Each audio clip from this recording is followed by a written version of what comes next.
भारत के बारे में कहा जाता है कि ये विविधताओं का देश है। ये एक ऐसा लोकतांत्रिक और धर्मनिरपेक्ष देश है जहां सभी धर्मों के लोग सुख और शांति के साथ रहते हैं और रह सकते हैं। हमारे संविधान में तो अपने धर्म का पालन करने की स्वतंत्रता को मूल अधिकारों में शामिल भी किया गया है। लेकिन संविधान निर्माताओं को नहीं मालूम था कि एक ऐसा समय आएगा जब धार्मिक कट्टरता का जहर भारत को उलझन में डाल देगा। ये उलझन इस बात की होगी कि भारत को धर्मनिरपेक्ष रहना है या फिर किसी खास धर्म की रक्षा और दूसरे धर्म की निंदा में समय व्यर्थ करना है। अब आप सोच रहे होंगे हम ऐसी बातें क्यों कह रहे हैं। दरअसल ये बातें हम इसलिए कह रहे हैं क्योंकि भारत में एक तबका ऐसा है जो इस्लामिक कट्टरता से जुड़ी बातों को नकारता है। यही लोग कश्मीरी पंडितों के पलायन पर चुप रहते हैं, खामोश रहते हैं, मौन हो जाते हैं। उनके साथ हुए अत्याचार और हत्या की घटनाओं से वो मुंह फेर लेते हैं। गुजरात दंगों को मुस्लिम विरोधी हिंसा साबित करने में ये तुले रहते हैं। यही लोग कश्मीरी पंडितों पर हुए अत्याचार पर बनी फिल्म कश्मीर फाइल्स का विरोध करते हुए भी नजर आते हैं।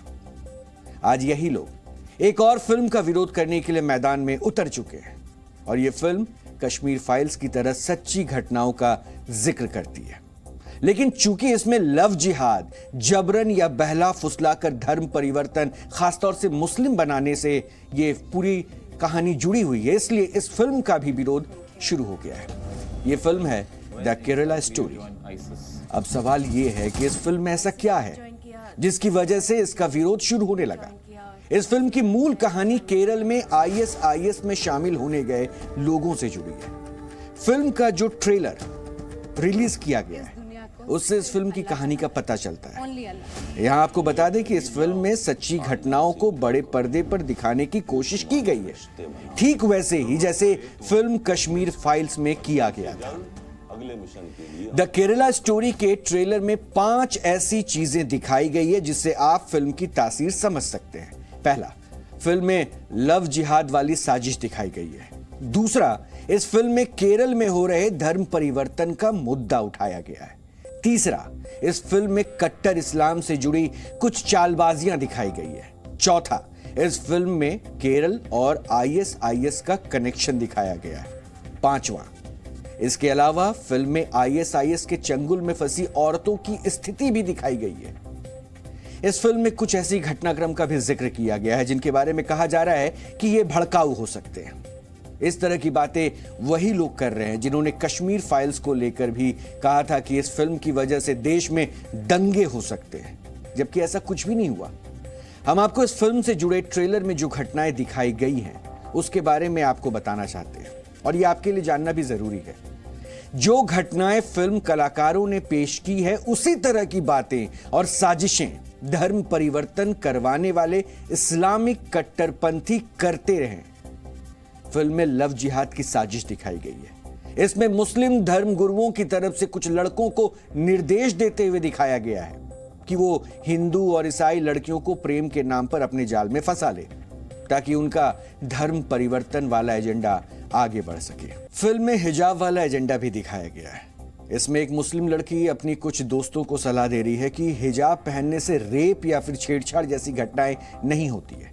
ट्रेलर में दिखाया गया कि कैसे इस लड़की के ही गुर्गे हिंदू और ईसाई लड़कियों से छेड़छाड़ करते हैं, कपड़े फाड़ देते हैं और उस घटना के बाद ही ये मुस्लिम लड़की बाकी लड़कियों का ब्रेन वॉश कर रही है। फिल्म के ट्रेलर में दिखाया गया है कि एक मुस्लिम लड़की कुछ अन्य लड़कियों के साथ रहने आती है और उन्हें इस्लाम पर ज्ञान देने लगती है। इस तरह से वो बाकियों को इस्लाम अपनाने के लिए प्रेरित करती है और यही लड़की हिंदू भगवानों का अपमान करती है, हिंदू देवी देवताओं का उपहास करती है और हिंदू लड़कियों के दिमाग में हिंदू धर्म को गलत साबित करने की कोशिश भी करती है नजर आती है। फिल्म के ट्रेलर में यह दिखाया गया है कि पहले हिंदू लड़कियों को इस्लाम अपनाने के लिए साजिशें की गई और जब उन्हें लव जिहाद का शिकार बनाया गया तो उसके बाद उनका ब्रेन वॉश करके धर्म परिवर्तन भी करवाया गया।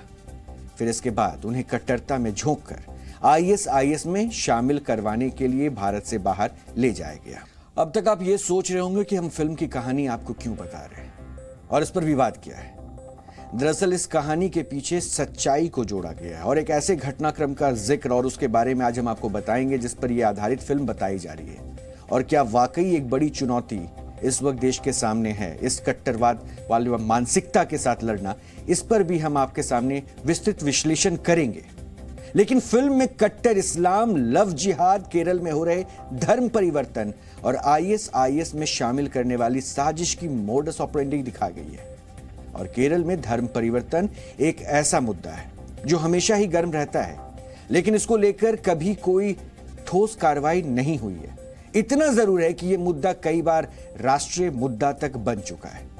फिल्म द केरला स्टोरी में जिन कैरेक्टर्स का रोल एक्टर्स को दिया गया है वो सच्ची घटनाओं पर आधारित है और हमें आगे द केरला स्टोरी की फुल सच्ची स्टोरी का भी विश्लेषण आपके लिए करना है। लेकिन उससे पहले हम फिल्म मेकर्स से ही जानना चाहते हैं कि इस मुद्दे पर बनी फिल्म बनाने का मकसद क्या था।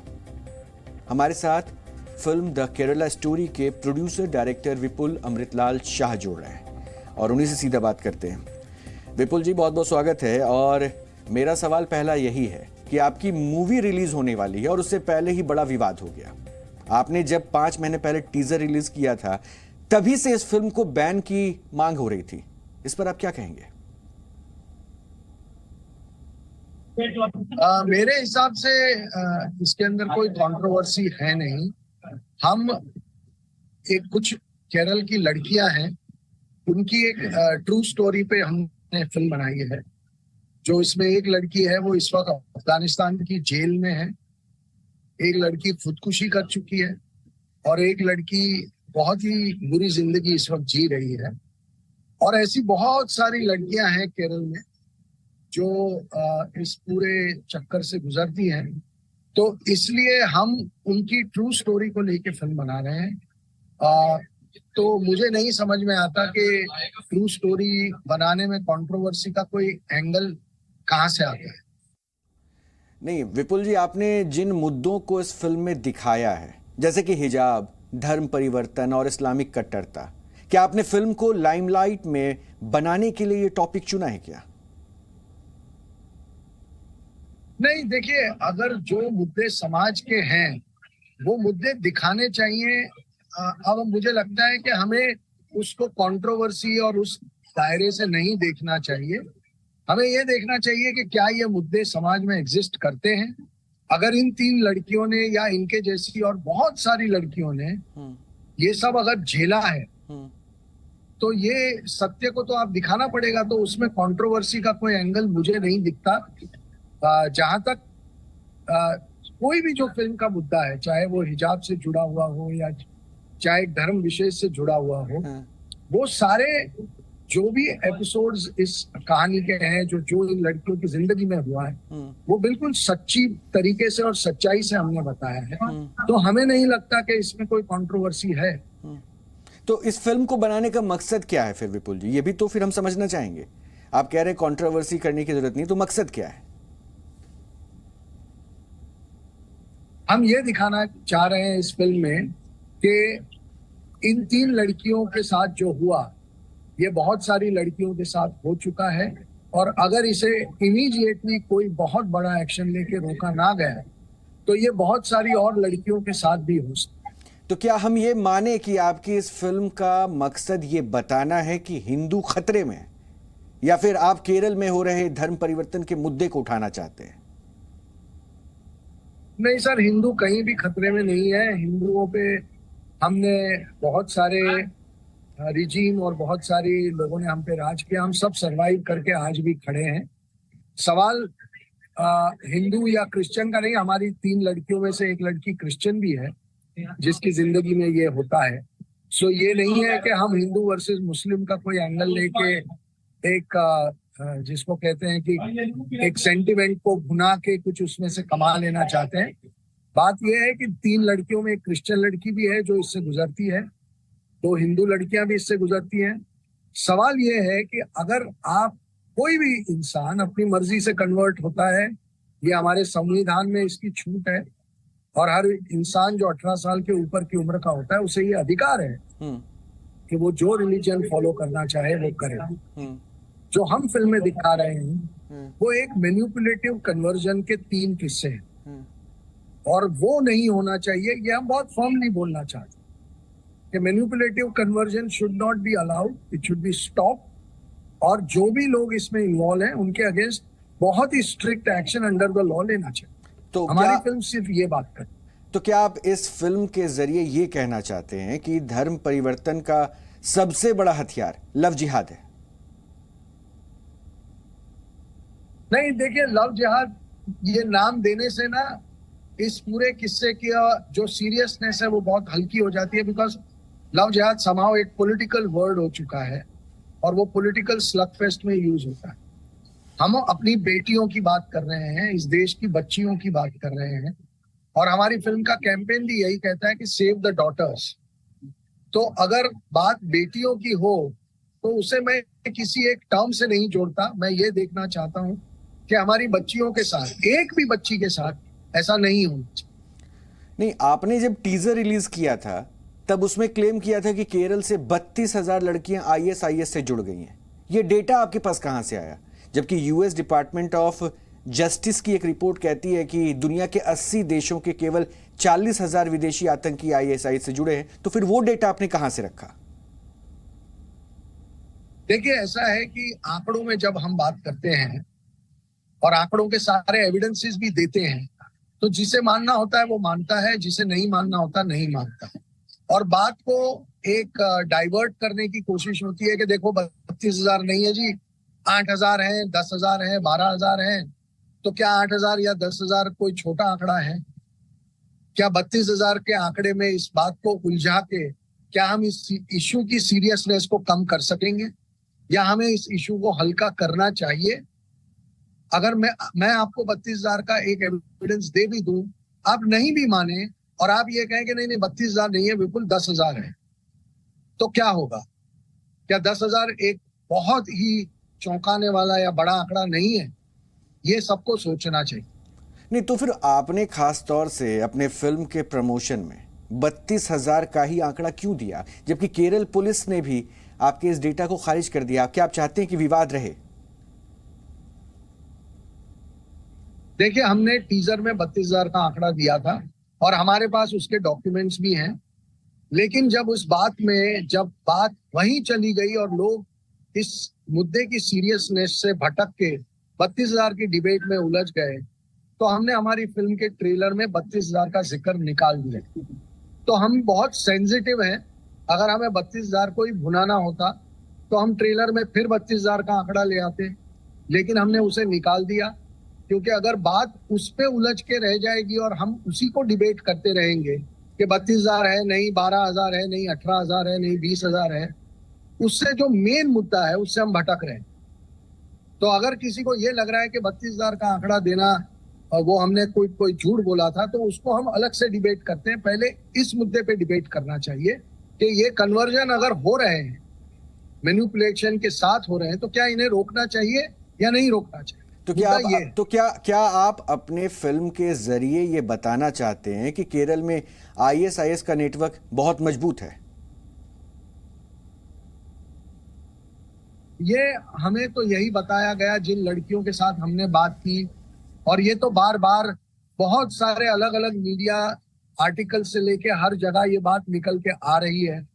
तो हम पहली बार नहीं बोल रहे हैं और हम अपने मन से भी नहीं बोल रहे हैं।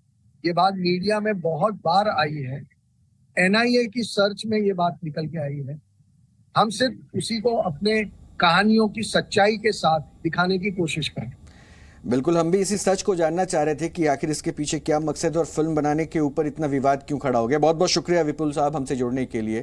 Thank you so much Rohit ji, आपसे बात करके बहुत अच्छा।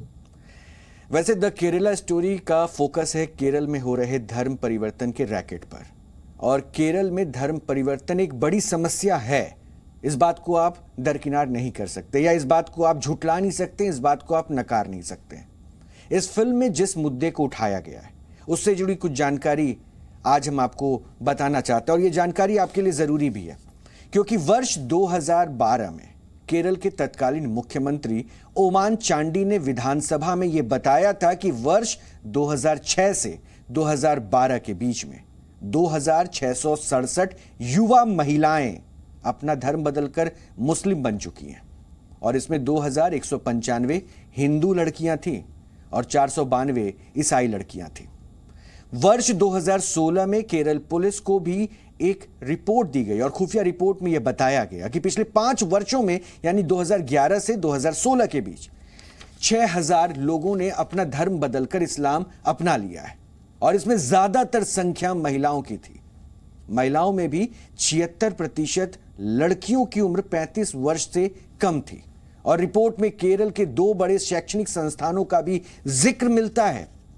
इसमें 2011 से 2015 के बीच 5793 लोगों का धर्म बदलकर मुसलमान बनाया गया और इन लोगों में 4719 हिंदू थे और 1074 लोग ईसाई।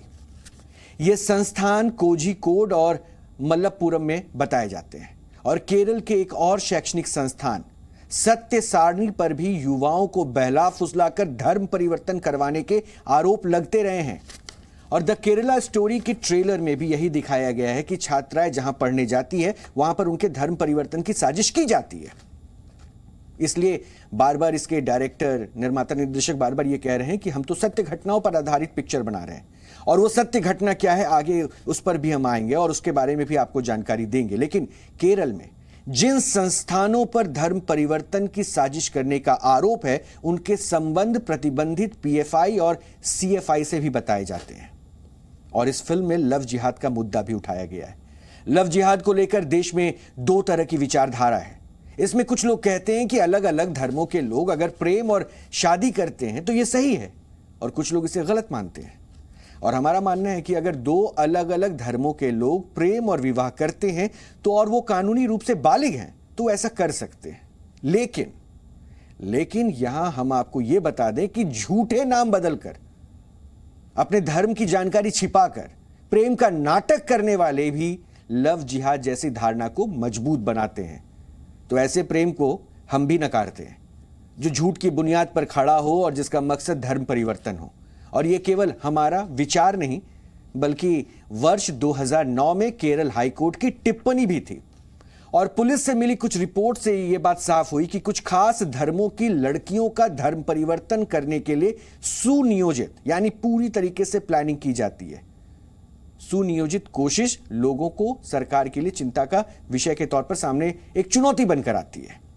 भारत का संविधान धर्म के पालन की आजादी देता है लेकिन जबरन धर्म परिवर्तन करवाने की आजादी नहीं देता है। यानी हमारा संविधान यह कहता है कि आप अपनी स्वेच्छा से किसी भी धर्म को चुन सकते हैं लेकिन जबरन नहीं।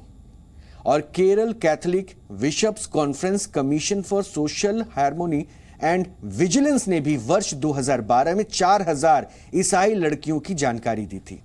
ये वो लड़कियां थी जिन्होंने लव जिहाद में उन्हें फंसाया गया था और इन लड़कियों को भी प्रेम के जाल में फंसाकर धर्म परिवर्तन करवा दिया गया।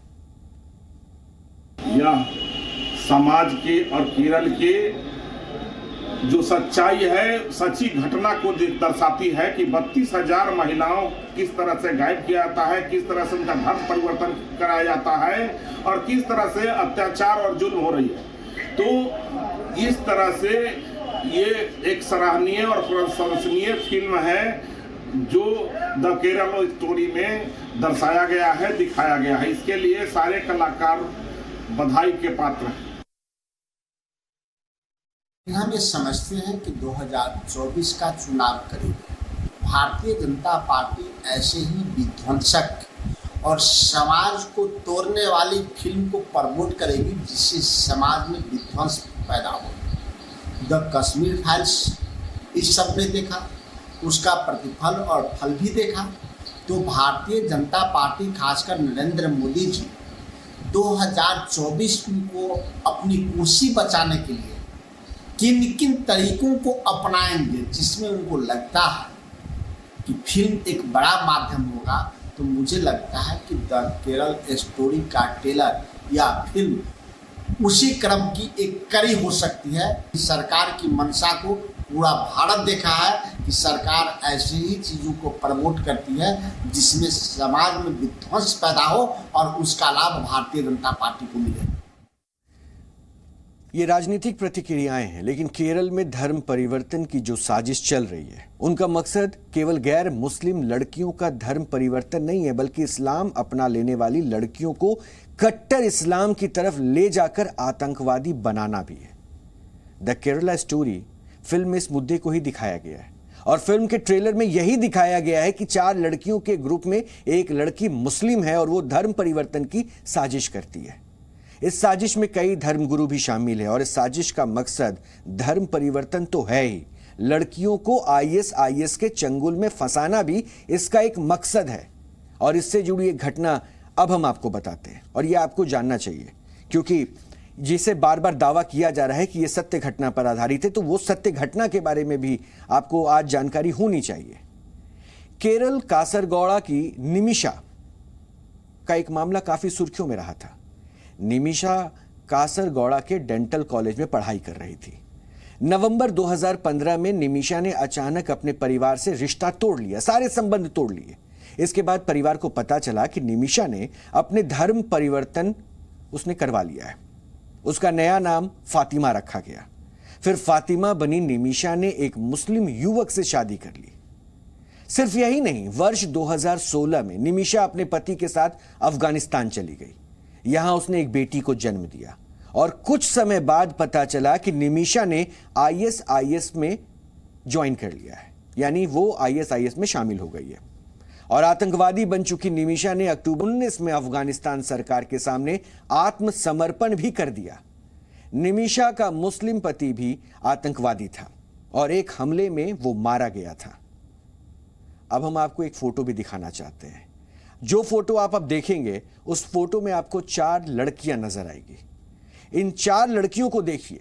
इन चारों लड़कियों का वर्ष 2016 से 2018 के बीच में धर्म परिवर्तन करवाया गया। फिर इसके बाद ये आईएसआईएस में शामिल हो गई थी, यानी इन्होंने धर्म परिवर्तन किया और उसके बाद ये चारों आईएसआईएस में शामिल हो गई। इसमें निमिषा भी आपको नजर आ रही है, जिसने बाद में इस्लाम कबूल करने के बाद अपना नाम भी बदल लिया और उसके बाद उसे उस सच्चाई से तब जो जानकारी उसको मिलती है, यानी वो सच्चाई से वो तब जुड़ती है जब वो आईएसआईएस में जुड़ चुकी थी, यानी अपने आतंकी पति के बारे में उसे जानकारी तब मिलती है जब वो खुद आईएसआईएस के दलदल में फंस चुकी थी।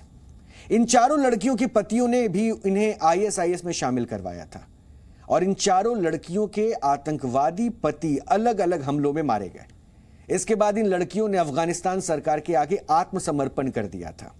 निमिषा भी इन्हीं लड़कियों में शामिल थी। केवल भारत ही नहीं, एक एजेंडे के तहत कई देशों की लड़कियों को इस तर्ज पर फंसाया गया है और वो प्रेम के जाल में फंसकर धर्म परिवर्तन के लिए राजी हो गई। फिर इसके बाद उनके पति उन्हें आईएसआईएस का शिकार बनाने को लेकर चल पड़े।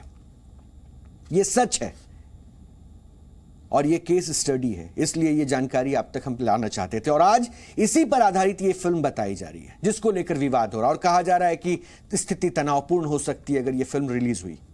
क्या देश को सच जानने का हक नहीं है? जब तक आईएसआईएस के आतंकी एक्टिव थे, उस दौर में केवल केरला में 100 से ज्यादा युवा आईएसआईएस की मदद करने के लिए सीरिया और इराक पहुंचे थे और पूरे देश में करीब 200 से ज्यादा लोग आईएसआईएस में शामिल होने के लिए सीरिया या इराक चले गए। आतंकी संगठन आईएसआईएस कट्टर इस्लाम का एजेंडा चलाता है, ये बात सभी जानते हैं, आपको भी पता है। कट्टर इस्लाम मानने वाले लोगों का आईएसआईएस में शामिल होने के लिए भारत छोड़ना गंभीर मामला रहा है और इन्हीं लोगों ने केरल समेत देश के अन्य हिस्सों में लव जिहाद का एजेंडा चलाया, जिसके तहत उन्हें गैर मुस्लिम लड़कियों को प्रेम के जाल में फंसाना था, फिर शादी के बहाने धर्म परिवर्तन करवाना था और इसके बाद उन्हें आईएसआईएस के आतंकवादियों के हवाले कर देना था। यह पूरा एजेंडा केरल में सबसे ज्यादा एक्टिव रहा। द केरला स्टोरी फिल्म भी इसी मुद्दे को बड़े पर्दे पर दिखाएगी। दरअसल इस मुद्दे पर अभी अखबारों में खबरें ही आती रही हैं और बड़े पैमाने पर कभी इस मुद्दे पर चर्चा नहीं की गई।